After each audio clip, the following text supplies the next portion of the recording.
বিসমিল্লাহির রহমানির রহিম। My dear students, আজকে আবার তোমাদের মাঝে উপস্থিত হলাম। ইংলিশ ক্লাস তোমরা জানো, আশা করি তোমরা সবাই ভালোই যাচ্ছে তোমাদের দিনকাল। যদিও বাসায় বসে বসে বোর হয়ে গেছো, এতদিন তো শুধু স্কুল কোচিং এটা সেটা করতে করতে জীবন শেষ হয়ে গেছে। এখন অখণ্ড অবসরেও জীবন শেষ হয়ে যায়, তোমাদের আসলে শান্তি নেই। তো এখন বসে আছো, আবার যখন শুরু হবে তখন সেই দৌড়। তো যাই হোক, আশা করি ভালো আছো এবং তার থেকে বেশি আশা করি যে তোমরা আমার পড়াটা খুব সুন্দরভাবে পড়েছো, because it is going to hard. পড়ালেখা হচ্ছে না, স্কুল নাই, কোচিং নাই। তো তোমাদের কাছে বিশেষ রিকোয়েস্ট অ্যান্ড সাজেশন যে যেটুকু পড়া দেওয়া হয় খুব ভালোভাবে সুন্দরভাবে এটা ক্লিয়ার করবা। আর কোনো সমস্যা হলে আমার নাম্বারে অথবা ওখানে কমেন্ট করে দেবো। আমি প্রতিদিনই একই কথা বলি, প্রতিদিনই বলি এই কারণে যে তোমরা যাতে আমাকে ইনফর্ম করো। কিন্তু আনফর্চুনেটলি ওরকম তেমন কোনো ইনফরমেশান আসছে না আমার কাছে। তোমরা বোঝো কি বোঝো না, লাইক কমেন্ট শেয়ার কি করো না, শেয়ারটা না, লাইক কমেন্টসটা লাইকও না, কমেন্টসটা করলেই হলো যে আমি বুঝি অথবা বুঝি না, এটা বুঝি না ইত্যাদি, দ্যাটস ইট, শেষ। কিছু কিছু স্টুডেন্ট বলছিল যে তোমাদের পড়াটা সেলফ টিচিং নেই যাদেরকে, তাদেরকে সেদিন আমি এটা ফেস করিয়ে দিয়েছিলাম সেলফ টিচিংটা। আনফর্চুনেটলি পরে আমি ভিডিওতে দেখলাম যে এটার ফেসটা ঠিকভাবে আসেনি। আজকে আমি যথাযথ চেষ্টা করতেছি যাতে সুন্দরভাবে আসে। এই যে তোমরা একটু ভালো করে দেখে নিয়ে পজ করে ভিডিওটা, তারপরে ওখান থেকে ওয়ার্ডগুলো লিখে নেবা। আমি গত ক্লাসের গত পেজটাও দিচ্ছি, তোমরা একটু, আমি জানি না আজকেও তোমরা পাচ্ছ কি না, আমি যথাযথ চেষ্টা করতেছি। সম্ভবত এভাবে হলে হচ্ছে, দেখো এই। আর আজকে টুডেজ ডায়েরি ইজ লেসন 20 আর লেসন 18। এখান থেকে এমসিকিউ শর্ট কোশ্চেনগুলো পড়বা। এটার সাথে সাথে আরেকটা জিনিস করবা, যেখানে প্যাসেজ আছে সেই প্যাসেজটা অনুসারে তোমাদের অ্যাডভান্স লার্নারে একটা মডেল কোশ্চেনও দেওয়া আছে। সেই মডেল কোশ্চেনটাও ক্লিয়ার করবো, বিকজ এটা তোমাদের স্কুলের জন্য খুব দরকার। তো আমি ক্লাস শুরু করতে যাচ্ছি। প্রথমত গেল আজকে নতুন একটা টপিক, সেটা হচ্ছে রাইট ফর্ম অফ ভার্ব। আর প্রেপোজিশন হচ্ছে গত ক্লাসে গেছে নাউন আর অ্যাডজেক্টিভ, আজকে হচ্ছে verb followed by preposition on to Victoria day. এটা অনেক গুরুত্বপূর্ণ একটা প্যারাগ্রাফ ক্যাডেটের জন্য, আমাদের ইয়ার জন্য, ক্যাডেটের জন্য মাস্ট ইম্পর্টেন্ট। যে যাদের সিলেবাস এটা নেই তাদের ওটা পড়তে হবে। আরও কিছু প্যারাগ্রাফ আছে, সিলেবাস শেষ কথা না, সিলেবাস না হয় তোমার স্কুলের জন্য পড়লা, কিন্তু এই প্যারাগ্রাফ স্টোরি এটা তোমার এইটা তোমার প্রতি বছরই ক্যাডেট এক্সামে আসে। আর ক্যাডেট এক্সামে তুমি বলতে পারবো না যে শাহিনে যেটা আছে ওটা আমি পড়বো না, আদমজিতে যেটা আছে ওটা আমি পড়বো না, ক্যান পাবলিক যেটা আছে এটা আমি পড়বো না। Cadet does not matter this types of schools, তারা নিজেদের মতো করে দেয়।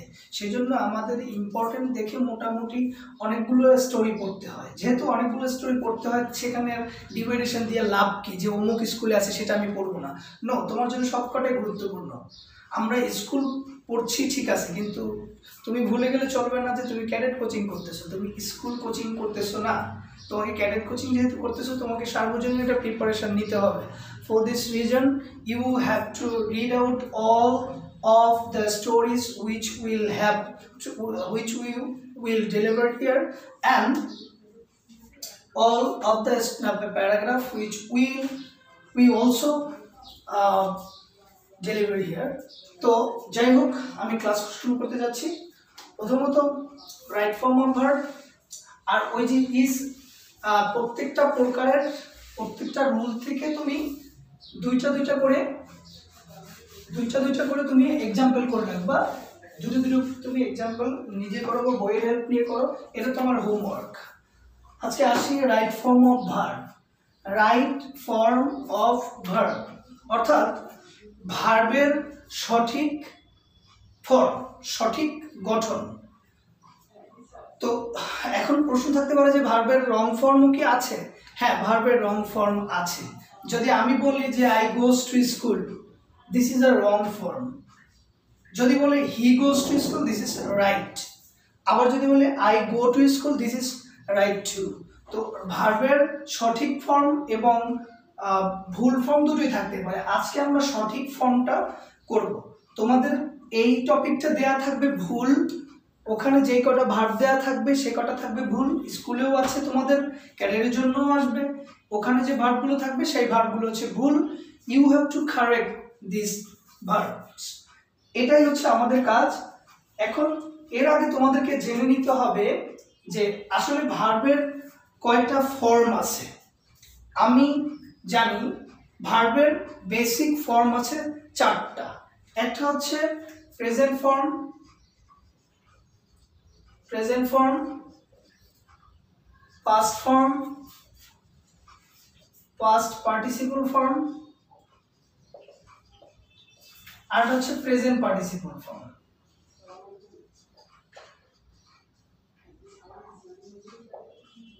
Simple form, present form, past form, past participle form. Past participle form আর একটা হচ্ছে present participle form. Present participle ফর্মটা তোমাদের কাছে নতুন লাগতে পারে, এই টার্মটা আমরা ইউজ করি না, এটা ইউজ করি না। যেমন আমরা যদি বলি ডু, একটা সিম্পল ভার্ব, এটার পাস্ট ফর্ম হচ্ছে ডিড, ডিড। তারপর হচ্ছে ডান, তারপরে পাস্ট প্রেজেন্ট পার্টিসিপল হচ্ছে ডুইং। অর্থাৎ ভার্বের যে আইএনজি ফর্মটা ওটাকে আমরা ডুইং, ওটাকে আমরা প্রেজেন্ট পার্টিসিপল ফর্ম বলি। In a term of grammar, grammar টার্মে এটাকে বলা হয়। আমাদের ব্যাংরাজি ইংরেজিতে বলা হয় যে প্রেজেন্ট কন্টিনিউয়াস ফর্ম অথবা ING form, subject plus verb plus, subject plus am is are, ভার্বের সাথে আইএনজি প্লাস অবজেক্ট। আমরা বলি না যে subject plus am is are plus present participle form plus object, এটা আমরা বলতে অভ্যস্ত না।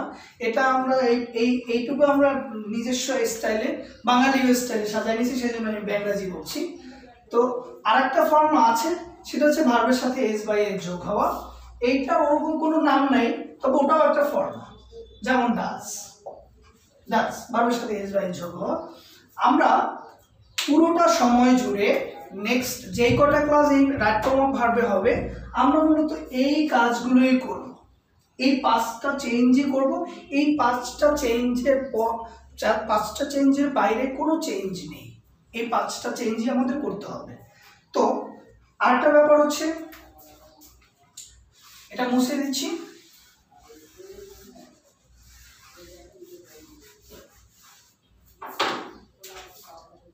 এই পাঁচটা ফর্মের আগে তোমাদেরকে যেটা শিখতে হবে খুব ভালো করে, সেটা হচ্ছে টেন্সটা খুব ভালো করে। আর রাইট ফর্ম অফ ভার্বটা, রাইট ফর্ম অফ ভার্বটা তুমি শিখতে হলে তোমাকে সবথেকে জরুরি যেটা, সেটা হচ্ছে নাম্বার ওয়ান, টেন্স সম্পর্কে একদম সম্পূর্ণ ভালো ধারণা থাকতে হবে, টেন্স। 2 নম্বর হচ্ছে ভার্বের ফর্মগুলো, ভার্বের ফর্মগুলো অর্থাৎ কনজুগেশন অফ ভার্ব, গেশন অফ ভার্ব, অর্থাৎ ওইগুলো go, went, gone, done, eat, ate, eaten, do, did, done. এই যে তিনটা ফর্ম আছে একটা ভার্বের, এই তিনটা ফর্ম, এই ফর্ম তিনটা তোমাদেরকে মুখস্থ করতে হবে। আমরা একটা সময় 20টা 10টা করে তোমাদের মুখস্থ করিয়েছি এবং ওগুলো মুখস্থ করে নিয়েছি, পড়া নিয়েছি। তোমরা আশা করি যে এগুলো বাসায় বসে আবার একবার রিভাইজ দিবা, কারণ এটা রাইট ফর্ম অফ ভার্বের জন্য একটা এসেনশিয়াল পার্ট। 3 নম্বর যেটা, সেটা হচ্ছে অক্সিলারি ভার্বগুলো নখদর করে রাখা। যেমন অক্সিলিয়ারি, অক্সিলিয়ারি ভার্ব, তোমরা জানো যে অক্সিলিয়ারি ভার্বগুলো কি, তারপরও আমি সংক্ষেপে এখানে লিখে দেওয়ার চেষ্টা করতেছি। সেটা হচ্ছে যে am, is, are, was, were, have, has, had, shall, should, will, would, can, could, may, might, must,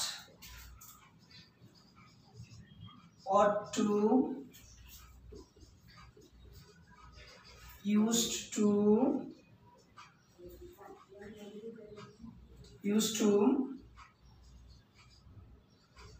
be going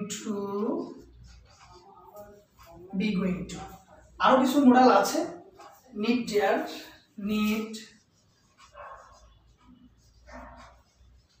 dash, আরো কিছু মোডাল আছে।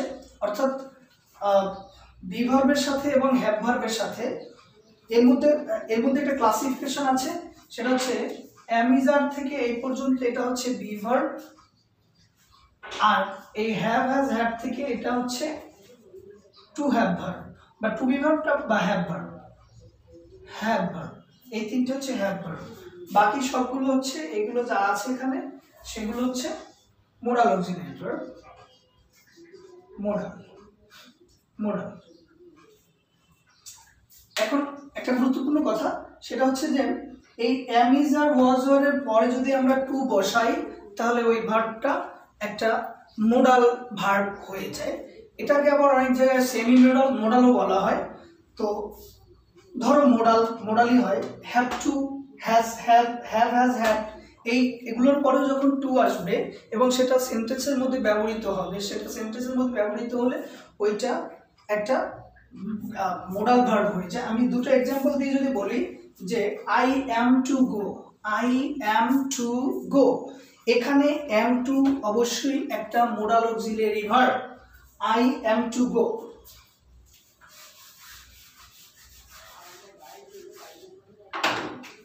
I am to go, আমাকে যেতে হবে, মিনিংটা হচ্ছে আমাকে যেতে হবে। এই am to টা এখানে মোডাল অক্সিলারি ভার্ব।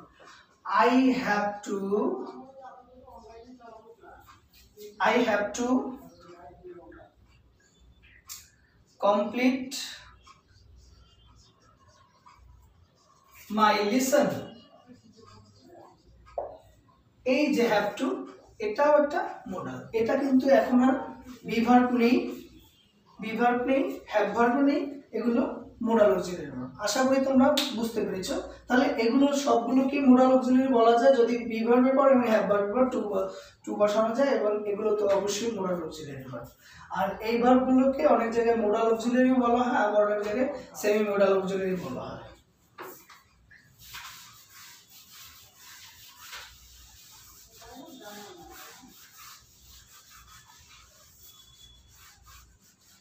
ওকে, এবার আমি আসি যে মোডাল ভয়েসে কি বলে রাইট ফর্ম অফ ভার্ব। আমি তোমাদেরকে 4টা স্টেপে শিখাবো, 4টা স্টেপে।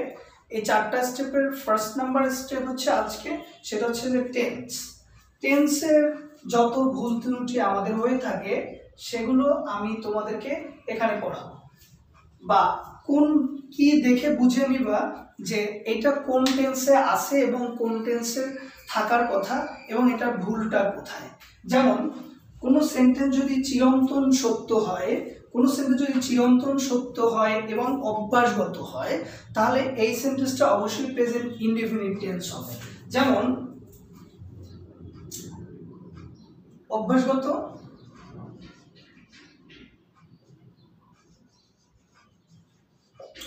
আর একটা হচ্ছে চিরন্তন সত্য।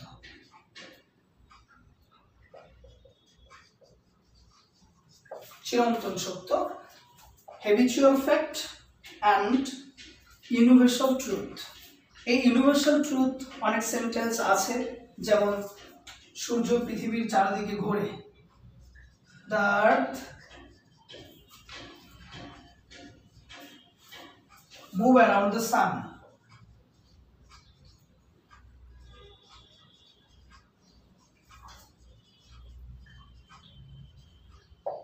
There is a mistake in the sentence, তোমরা নিশ্চয়ই ধরতে পেরেছো। সেটা হচ্ছে যে মুভ, শুধু মুভ হবে না, এখানে মুভস হবে। কারণ হচ্ছে এটা present indefinite tense, present indefinite টেন্সে সাবজেক্টের পরে ভার্বের সাথে এস বাই এস যোগ হয়। যদি বলা হয় যে আই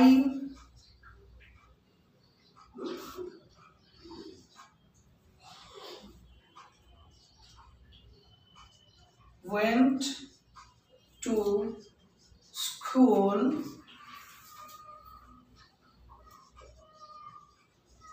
every day। এখন এই সেন্টেন্সটার মধ্যে একটা ভুল আছে, তোমরা নিশ্চয়ই এতক্ষণে বুঝে ফেলেছো হোয়াট ইজ দ্য রং। এখানে ভুলটা হচ্ছে এই ওয়েনটা ওই যে এভরিডে আছে, এভরিডে যখন তুমি একটা কাজ প্রতিদিন করবা, দিস ইজ এই সেন্টেন্সটা কখনো পাস্ট ফিউচার অথবা পাস্ট ফিউচার হতে পারে না। পাস্ট ফিউচার হতে পারে না কি কারণে? যে এটা তুমি প্রতিদিনই করছো।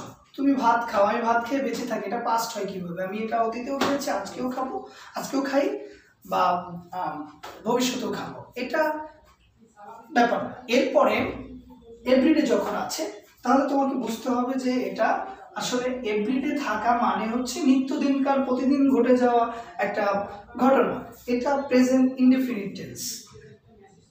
এরপর যেমন এটা তাহলে হবে গো। এরপরে তুমি সকাল 7টার সময় ঘুম থেকে ওঠো, আবার 10টার সময় ঘুমাও বা 11টার সময় ঘুমাও, দিস ইজ ইউর হ্যাবিট। তাহলে তুমি কিন্তু বলবা I usually go to bed, তুমি কিন্তু বলবা না যে I usually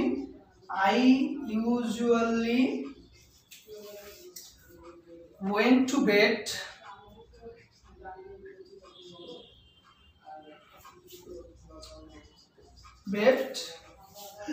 at 11 PM 11:00 PM। আচ্ছা, এই ইউজুয়ালি কথাটা মানে হচ্ছে যে তুমি সাধারণত এই 10টা আর সাধারণত 11টার সময় ঘুমাতে যাও। এখন তোমার প্রশ্ন থাকতে পারে যে স্যার আমি কি অতীতের ঘটনাটা বলতে পারবো না যে হ্যাঁ আমি সাধারণত ঘুমাতাম? সেক্ষেত্রে তোমাকে একটা টাইম মেনশন করতে হবে যে আমি 10 বছর আগে 11টার সময় ঘুমাতাম, আমি মুম্বাই থাকা অবস্থায় 12টার সময় ঘুমাতাম, বা আমি লন্ডন থাকা অবস্থায়, আমি ঢাকা থাকা অবস্থায়, আমি দেশে থাকা অবস্থায়, দিস টাইপস অফ একটা কিছু ক্লু থাকতে হবে যেটা দ্বারা একটা পাস্ট ইন্ডিকেশন আছে। এখানে কিন্তু কোনো পাস্ট ইন্ডিকেশন নেই, এটা অ্যাজ ইউজুয়াল, মানে তুমি সাধারণত এই টাইমটাই ঘুমিয়ে থাকো, এই টাইমটাই তুমি বেড়ে যেয়ে থাকো। এই সেন্টেন্সটা প্রেজেন্ট ইনডিফিনিট টেন্স, এটাকে তোমাকে ওয়েন্ট না, এখানে তোমাকে গো দিয়ে করতে হবে। আই হোপ যে তুমি বুঝতে পেরেছো। এই গেল। তবে হ্যাঁ, প্রেজেন্ট ইনডিফিনিট টেন্স চেনার কিছু উপায় আছে। সব সেন্টেন্স দ্বারা অভ্যাস এবং সব সেন্টেন্স দ্বারা চিরন্তন সত্য ব্যাপারটা পরিষ্কার ক্লিয়ার নাও থাকতে পারে, সেক্ষেত্রে কিছু জিনিসের ইন্ডিকেশন দেয়া থাকে যেগুলো দ্বারা আমরা বুঝে নেব যে এটা প্রেজেন্ট ইনডিফিনিট টেন্স। যেমন ইউজুয়ালি, নর্মালি,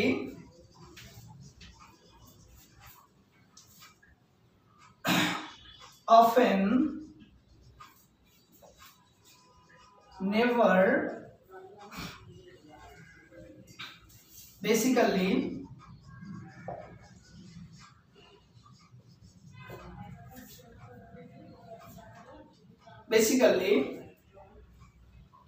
এরকম আরো অনেক ইন্ডিকেশন দেয়া থাকে যেগুলো থেকে বোঝা যায় যে আসলে এটা present indefinite tense. Always, regular, everyday, always,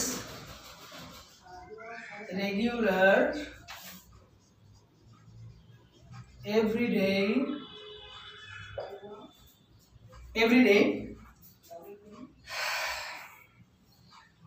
daily,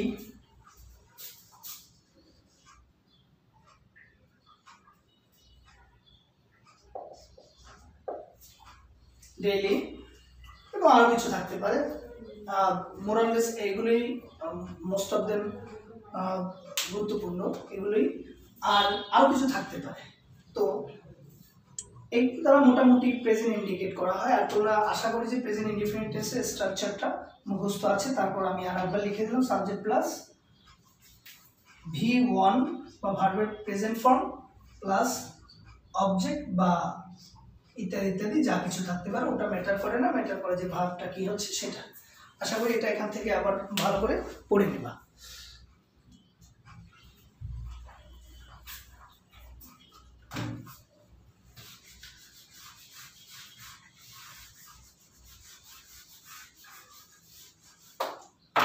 তারপরে গেল প্রেজেন্ট টেন্স। তারপরে নাও, at this moment,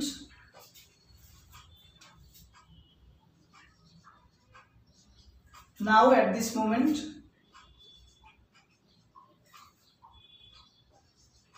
gradually, gradually মানে ধীরে ধীরে, at present, এগুলো থাকলে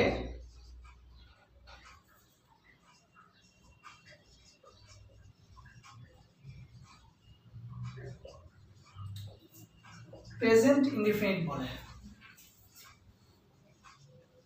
প্রেজেন্ট কন্টিনিউয়াস হয়, সরি কন্ট হয়, প্রেজেন্ট কন্টিনিউয়াস হয়। আশা করি তোমাদের স্ট্রাকচারটা মুখস্থ আছে। তারপর একবার দিয়ে দিলাম subject plus am, is, are plus ভার্বের present participle form sub verb plus ing object. এটা হলো present continuous tense. Present continuous tense এটা, এইগুলো যদি থাকে কোনো সেন্টেন্সের মধ্যে সাধারণত এগুলো প্রেজেন্ট কন্টিনিউয়াস টেন্স হয়। যেমন আমি যদি বলি দ্য ওয়ার্ল্ডস টেম্পারেচার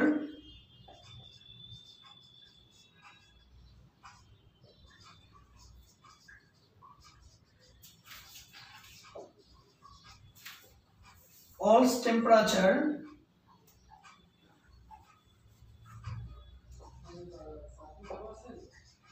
rise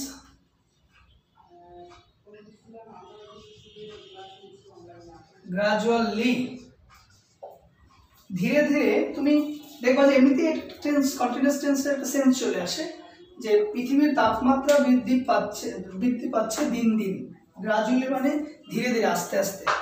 এটা কিন্তু এমনিতেই মুখেই চলে আসে যে বৃদ্ধি পাচ্ছে, তার মানে বোঝা যাচ্ছে যে এটা একটা প্রেজেন্ট কন্টিনিউয়াস টেন্স।